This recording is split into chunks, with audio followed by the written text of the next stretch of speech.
This video is about dilution. It's a second part video. I did another one earlier and you can check it in the description, you can find it. This one is a little bit more advanced and it's about how I approach the dilution thing. So it's more than just water. We will use mediums and other colors and you'll see. If you like this channel to keep going and be free and keep putting out content, please consider putting a like, giving a comment, and especially making a purchase in our website, still in the description. And now we can go.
So I put the Satin Medium in the palette to show you other ways to dilute your colors that are not just water. So here we have, as I showed you before, the blue-black from Robert Carson's signature series. This thing can work with any other type of paint, it doesn't matter. And I have this test miniature to try stuff. If you didn't watch the previous video, I recommend you to do it so you can see what you can do with water, and now let's see what we can do with other things. One of the things is the Satin Medium. So you can pick the colors, whatever it is, and use a little bit of Satin Medium instead of water to dilute it. What happens is that you are putting a resin inside the paint. This is basically an acrylic resin. It is a little bit glossy, so it will have a different effect on the model. So now, since we have parts that are already painted, we can see what we can do on top of it. I pick a little bit of the paint with the tip of the brush. This is my Kimera #1 Kolinsky brush. And I work on top of the previous layers.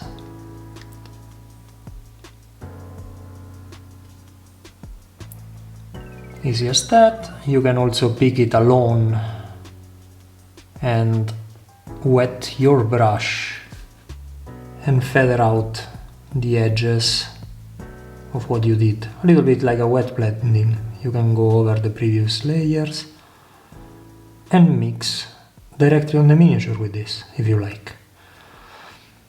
Satin Medium is especially good for wet blending, and it makes your paint become a little glossier.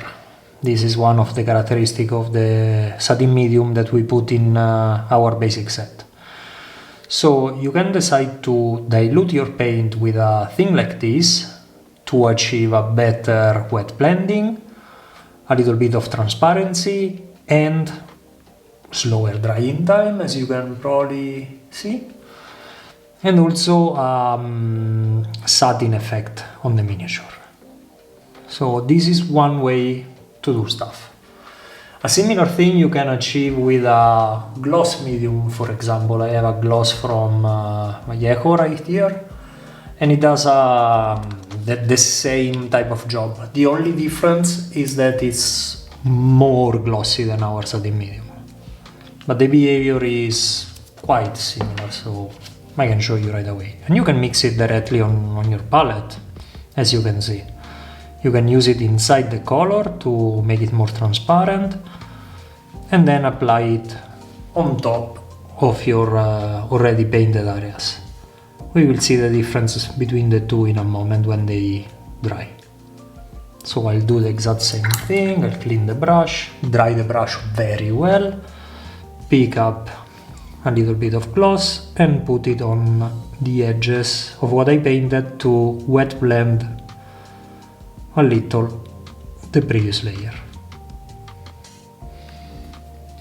Now I let them both dry and we can check if there is any difference. Now that it's dry, we can see, I don't know if you can see it, that there is a glossy effect on the shoulder pad that is very similar front and back, so basically the Satin Medium can be used to make stuff glossy. The result is a bit similar. The only thing is that the Satin Medium could be stronger than the Gloss Medium in the end.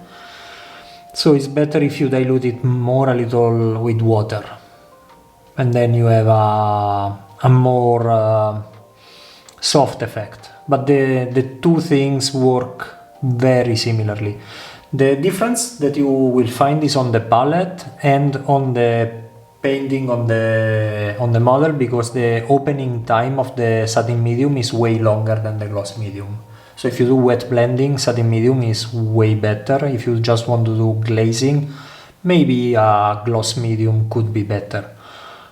Remember that you will get a glossy effect. So if you want to counteract it, you will need a matte effect on top. Speaking of matte, I have an AK Ultra Matte Varnish that can be used in the same way than these two, but with a matte effect. So you can actually dilute your paints with this thing instead of water. If you want to remove glossiness, well, Kimera is not glossy, at least not this range. The other range that we have, that is the Velvet range, is more glossy, so maybe you might want to combine those things eventually. But in this case, I'll show you just to see, but you can use it with other brands. For example, the AK, that is more glossy. So you can literally do the same, pick up the color and dilute it with a matte medium, and do the exact same thing that I did before. I will cover the effect that I painted before just to show you, and you can glaze with a matting agent that will help you with the thinniness of the paint, but also to remove a little bit of the gloss effect. That in this case we tried and we wanted it, but in other situation maybe you want to avoid. So it's a choice, as always. There is no better or worse in general in painting. There are choices. So sometimes you want a thing, sometimes you want another, and you need to know what to use to achieve the effect. So in a moment, when it's dry, we will see the effect. So now it's dry. I'm not sure you can appreciate it because it's very small, but the gloss effect is gone and there is a decent transition in the shoulder. Where would you want to choose gloss over matte? This is an interesting topic to discuss. Personally, I do like a little bit of glossiness in the shadows, because the shadows are deeper when they are glossy, and a little bit more matte in every material that requires to be matte. For example, fabric. Fabric is a thing that I like to be matte, for example. And another point of glossy could be very good in your last highlights to enhance them. If you can control on the surface where you have the gloss part and where you have the matte part, the miniature in person it will be way better, way more interesting. And this is why also it's very good to go to contest, to see this kind of stuff that on a video is impossible. And there is a lot of control from high-level painters in this specific topic between the glossiness and the matteness of the finish. And sometimes you achieve it through mediums and you can mix your colors with them, because all these mixes behave differently now. Or, more importantly, you can use different paints to paint different surfaces. For example, Kimera, the basic series that is matte, is very good for painting matte surfaces. And then when you want to go into shadows, you can pick up stuff that is more glossy. And this is why we created the velvet line. This one, for example. These are glossy, so in the shadows, well, maybe not this color is the first one I picked, but they do behave in a different way and they enhance the shadows way more than a matte color. So you can mix and match those things. Another thing you can use is an ink, and now I'll show you thinning with inks. So I'll pick this one, is a blue one. I could pick also another one, maybe a purple one. I have many of these inks. And you can use them to dilute your paints. So I put it here, looks like black, it's very dark. Usually you might want to put your inks not in your wet palette, but in little wells on the side of your palette, because they do not react too well with water. I mean, you can thin them with water, the inks, but it would be better not. So the wet palette is not the best, but it is very good to do this thing, to pick up your paint and dilute it with ink. In this case, you also shift it to another tone. You treat it like it was water. You reach your consistency, clean the brush before starting to paint, dry it super well, otherwise you'll drag water into your mix. And then you use this new mix that now is shiny to paint the shadow area, that you will not appreciate much because it's very dark right now, but it is a technique, and it is a good one. You can also do the same thing using the airbrush, and it is another trick. But you can also do by brush like I did right now. So you can dilute it, put it in the shadow, achieve the glossiness just in the shadow and be happy about it. You also have the paint that is more fluid. It flows way better with the ink inside if you need the fluidity. Instead, if you don't need the fluidity and you need the paint to stay where you want, you might want to not dilute it. You see, this paint doesn't move much on the palette. And now it's dry. I don't think you can see anything. I'm very sorry. I'll try with something brighter to show you, but the shadows are way deeper right now. So I put in the palette some Kimera titanium white, that by the way is extremely strong. If you never tried it, I suggest you to do so. And now I can do a mix with this blue-black situation and white to make it lighter. And at this point we can use the Satin Medium to dilute it a little. And we can use it for our lights.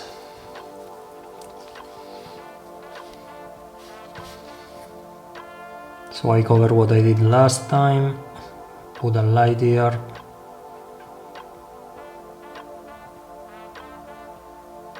They will be glossy.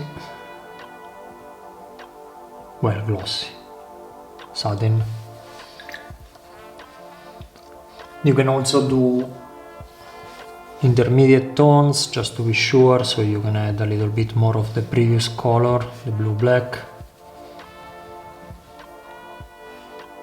a little bit of the satin,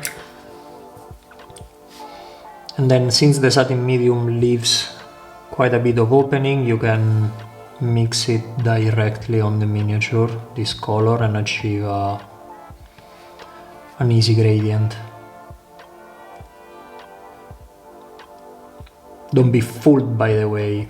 To do a really smooth transition, it takes a lot of time. It's not just about doing a wet blending like I'm doing right now, but it is also about correcting things a lot, changing them, fixing them, going back and forth.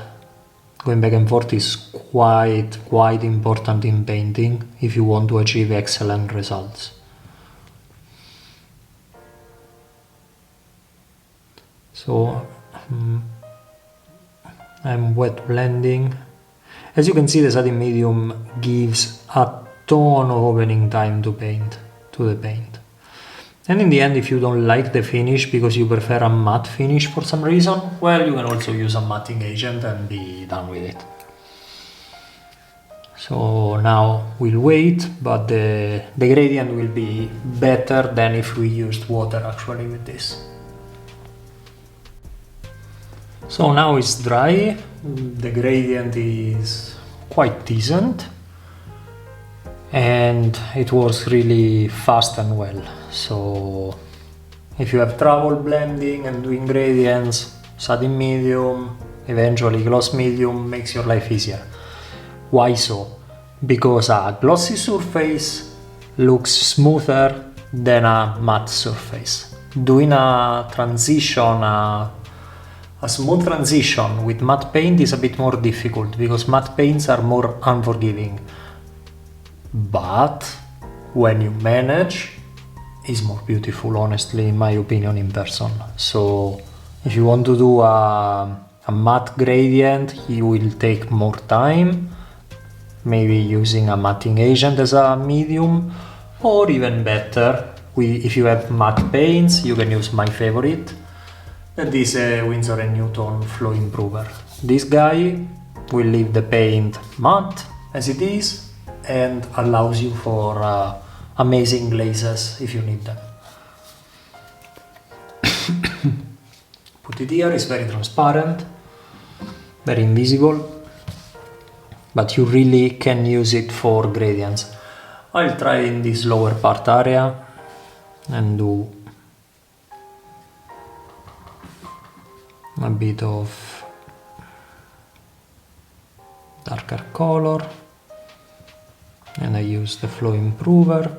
I showed it several times in this channel actually, so it's a repetition really, but it allows for very good results, this guy. The only big difference is that you will not be able to work with the paint too much like the satin medium. Satin medium keeps the paint open for a longer time than the Flow Improver. So this is a difference you should know.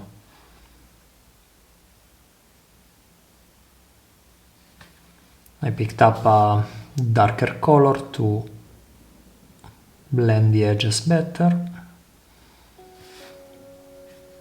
And after a few passages, of course, you will get the result. I repeat, painting gradients, good gradients with matte paint is a bit more difficult. Better results, more beautiful, more difficult.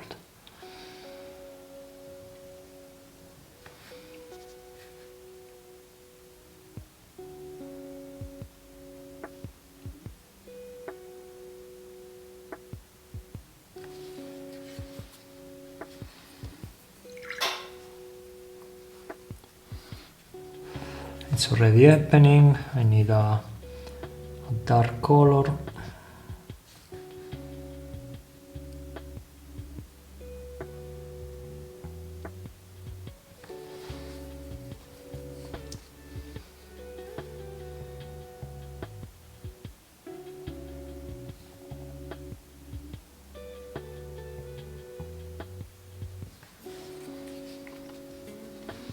And more or less we are there. Now we wait for it to dry. I might want to increase a little bit of light in the upper part.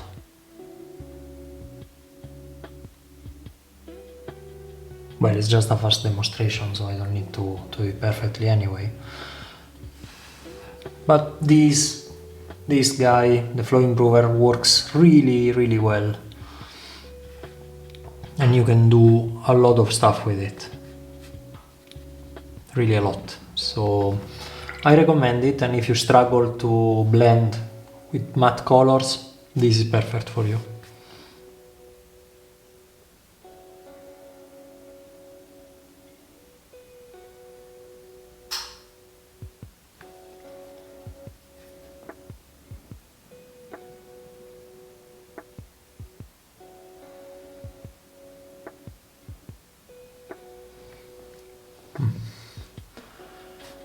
Let it dry and then we'll see.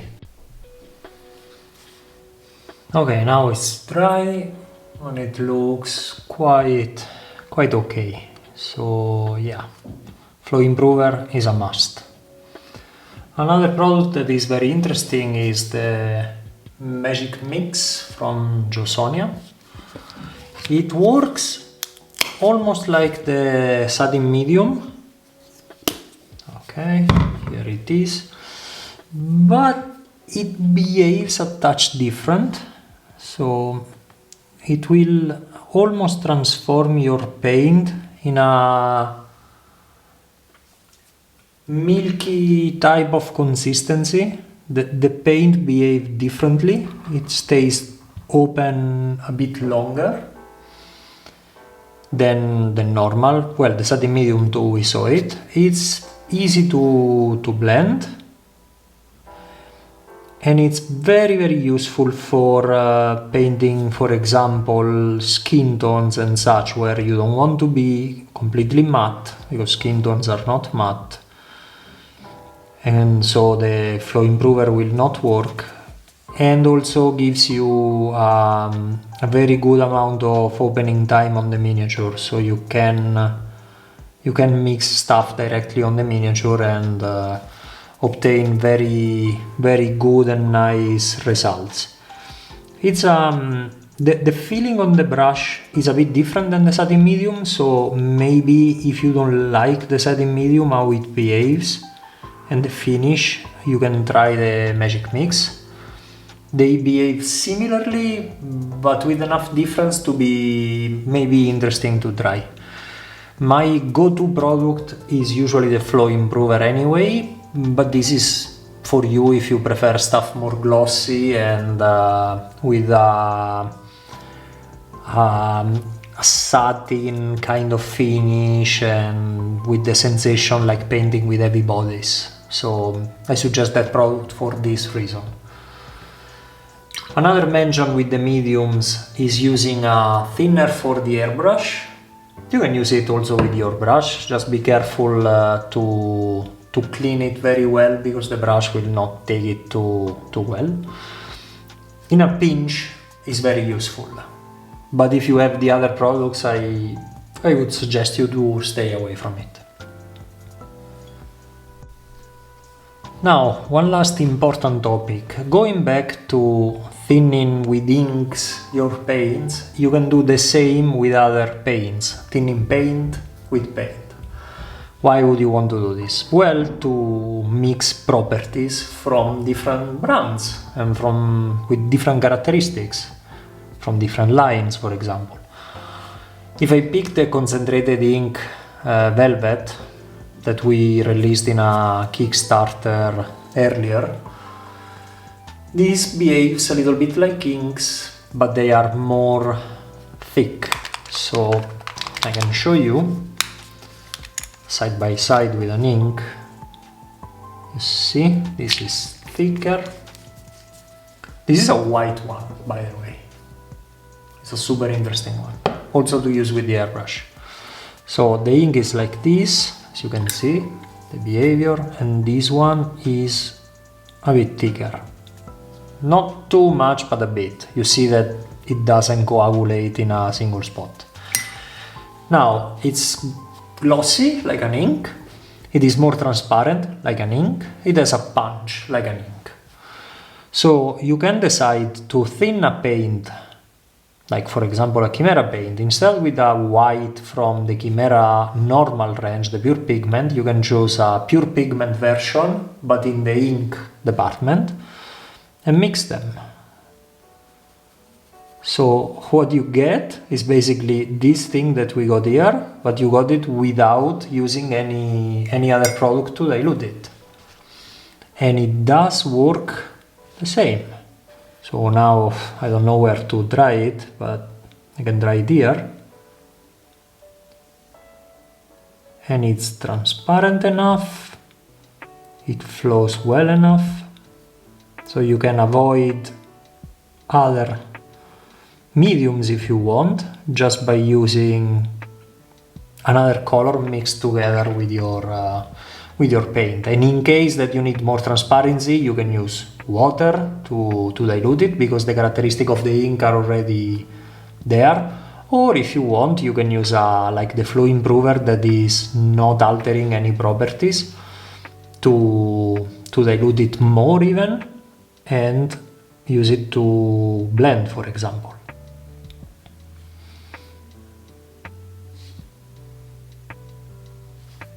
Well, I painted the shoulders like 50 times now. It's not the best, but this is just as an example. So mixing different brands together is super helpful. You can do a similar thing, for example, and I showed it last time with an AK that is more glossy. It doesn't have a punch like an ink, so it's a bit different. Still, it gives you characteristics that you might like together. So you may do this, put them together, achieve a similar color anyway, and try it on your model and see how it goes. And it helps with consistency of the paint and the opening time, the glossiness or the matteness. It depends on what you want to achieve. So they can complement each other well, and mixing brands is very useful for this. Also, you can do the opposite. For example, you have an AK that you are comfortable using, but you want the punch from a Kimera color because they are super pigmented. You can put the Kimera color on your palette and add to your normal paints like the AK, for example, the Kimera, to boost the saturation a lot. You can exactly do this. It works both ways, so it's a very useful suggestion and a thing I do all the time. Right now, personally, I paint basically only with Kimera and our new velvets. But before the advent of the velvets, my go-to paints for doing this type of work would be the heavy bodies, and I'll show you. Pick one, for example this. This is a skin tone like color, and they work wonders together. Maybe I chose two colors that are very far away from each other, but it doesn't matter. So you can use a more liquid color like Kimera, add a little bit of creaminess from an heavy body, and obtain a color that has different characteristic. This type of color is glossy. Kimera is not glossy, it's matte, so the result is a satin mix, and they can be manipulated on the miniature more because of the heavy body characteristics. So you can actually do this and pick up other mixes you have on the table and make them work together. And experimenting with a heavy body will give you a completely different set of characteristics on the surface. I used to love how the heavy body work for skin tones, for example, they are quite amazing because they have this type of consistency that only heavy body has. They give you an effect that is quite incredible. So if you never tried, why not? I suggest you to try.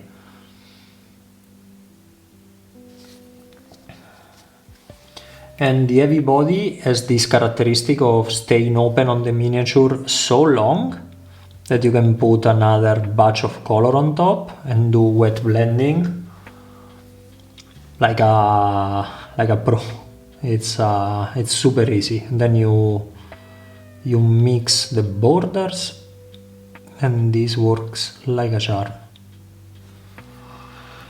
It takes a lot of time to dry, so it's going to be very easy. Just when you are happy of the result, don't touch it and wait for it to dry, because otherwise you will remove paints from your miniature and this is not what you want.